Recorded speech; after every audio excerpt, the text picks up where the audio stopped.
Good evening friends. मैं हूं doctor Vishwambharnath Prajapati, गांव जवार का असिस्टेंट प्रोफेसर। आज जो मैं बात आप लोगों को बताने वाला हूं वो गांव के बारे में है। परिचर्चा के लिए यहाँ पर कोई है नहीं, लेकिन परिचर्चा के लिए व्यक्ति हो यह आवश्यक नहीं है। सबसे ज़रूरी जो होता है कि परिचर्चा में टू वे चीज़ें होती हैं। और आज जो है इसके लिए हमारे पास जो किताब है प्रोफेसर तुलसीराम के आत्मकथा का जो है द्वितीय भाग, जिसका नाम है कि मणिकर्णिका। यहाँ पे देख रहे हैं मणिकर्णिका का चित्र भी बना हुआ है। मणिकर्णिका जो है, जो लोग बनारस के बारे में जानते होंगे तो बनारस के में ही मणिकर्णिका घाट है, प्रसिद्ध घाट है। तो उनकी आत्मकथा का जो द्वितीय भाग है मणिकर्णिका, उसके बारे में हम थोड़ा सा बात करेंगे। क्योंकि जो प्रोफेसर तुलसीराम रहे हैं वो गांव से उठ के, आजमगढ़ के एक गांव से उठ के जेएनयू तक पहुँचे। बीएचयू गए, फिर जेएनयू गए, बहुत तरह की चीज़ें रहे। तो छोटी छोटी उनकी कुछ चीज़ें मैं बताना चाहूँगा जिससे आप इस किताब को पढ़ सके। पहला जो उनकी आत्मकथा का पहला भाग है जिसका नाम है मुर्दहिया। तो मुर्दहिया में देखिए मुर्दा शब्द आया हुआ है। उनके गांव के पास की जो है नदी कह लीजिए, घाट कह लीजिए, उसको मुर्दहिया लोग बोलते रहे हैं। जहाँ पे जानवर इंसान दोनों ही एक तरह से कह सकते हैं कि दफनाए जाते रहे हैं, जलाए जाते रहे हैं, इस तरह की चीज़ें होती रही हैं।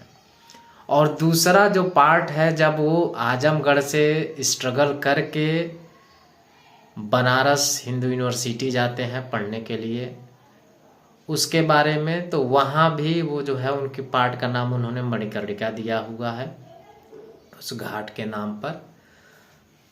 और जैसे मणिकर्णिका पे जलने के बाद जो है एक तरह से समझ लीजिए कि एक नई तरह का जीवन शुरू होता है, जिसके बारे में किसी को पता नहीं है कि नहीं है।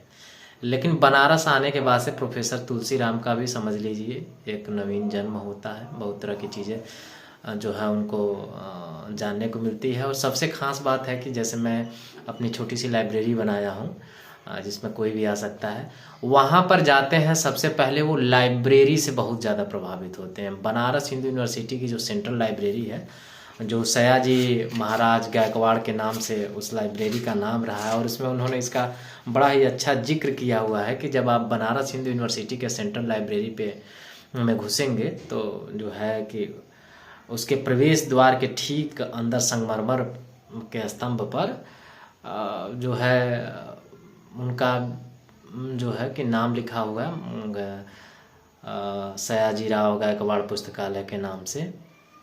और वहीं पर जो है कि प्रसिद्ध फारसी कवि शेख सादी की ये पंक्तियाँ खुदी। अभी मुझे नहीं मालूम है कि अभी शेख सादी की वो पंक्तियाँ हैं कि नहीं है।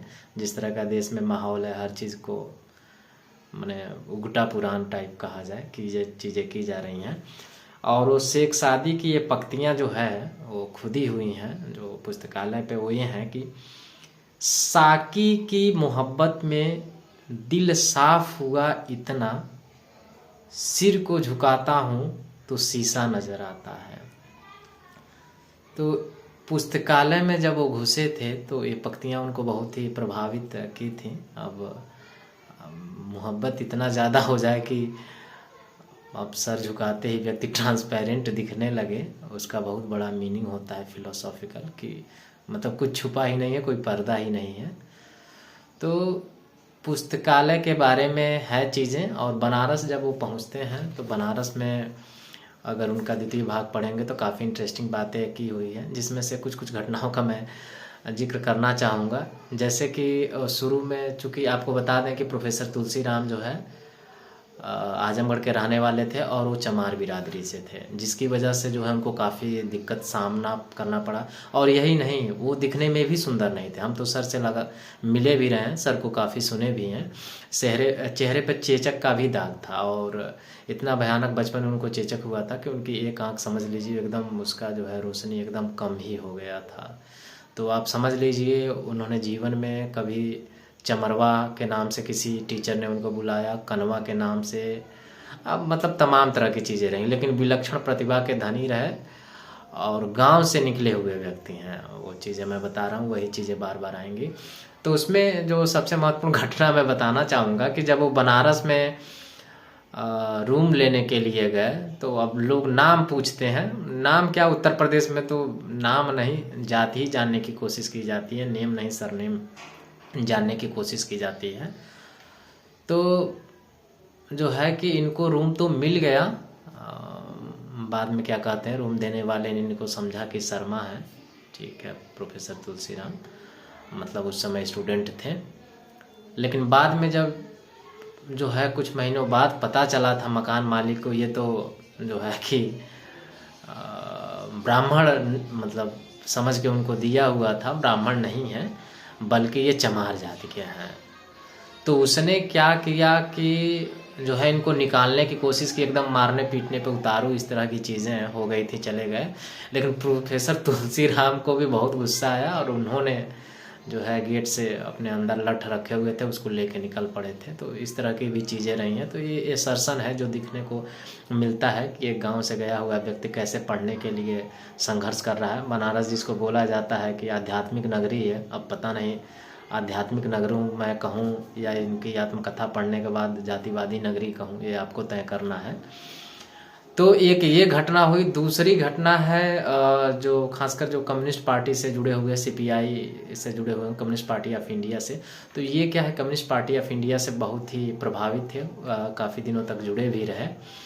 और उसमें वो 2 तरह की घटनाओं का जिक्र करते हैं। तो सबसे पहले जिक्र करते हैं ये कि जो है कि नक्सलबाड़ी मूवमेंट चल रहा था, और नक्सलबाड़ी मूवमेंट में जो है क्रांति का भूत इनके ऊपर ऐसे सवार हुआ था कि इनको लगता था कि जो है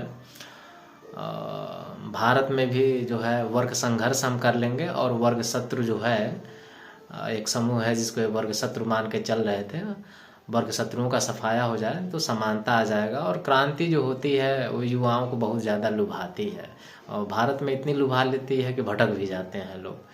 तो प्रोफेसर तुलसीराम जो है पढ़ने लिखने वाले व्यक्ति थे, लगातार लिखते रहते थे। नक्सलबाड़ी मूवमेंट से इतना ज़्यादा प्रभावित हुए कि वह बंगाल भी पहुंच गए थे। बंगाल जाके एकाध नेताओं से जो है वो मिल भी पाए, मिल भी लिए, इतना ज़्यादा प्रभावित हुए।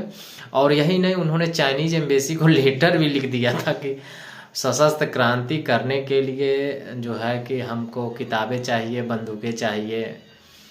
तो चाइनीज एम्बेसी ने बंदूक तो नहीं उनको भेजा, किताबें भेजी। उस किताबों को उन्होंने पढ़ा और जो है कि उन्होंने कहीं से कुछ जुगाड़ किया था। बाद में जो है किसी के चाचा को उन्होंने आइडेंटिफाई किया कि ये वर्ग शत्रु है और उस वर्ग शत्रु को मारना है।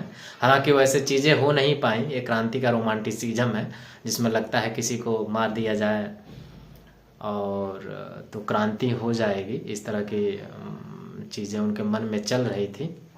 अच्छी चीज़ ये रही कि इन सब चीज़ों से वो निकल आए, उस मोमेंट में बहुत ज़्यादा वो फंसे नहीं। तो इस तरह का वर्ग शत्रु खोजना, उसके लिए एकदम प्लानिंग कर रहे हैं कि क्रांति लाने के लिए वर्ग शत्रु ढूंढना। इस तरह की इंटरेस्टिंग चीज़ों का काफ़ी आपको जानकारी मिलेगा।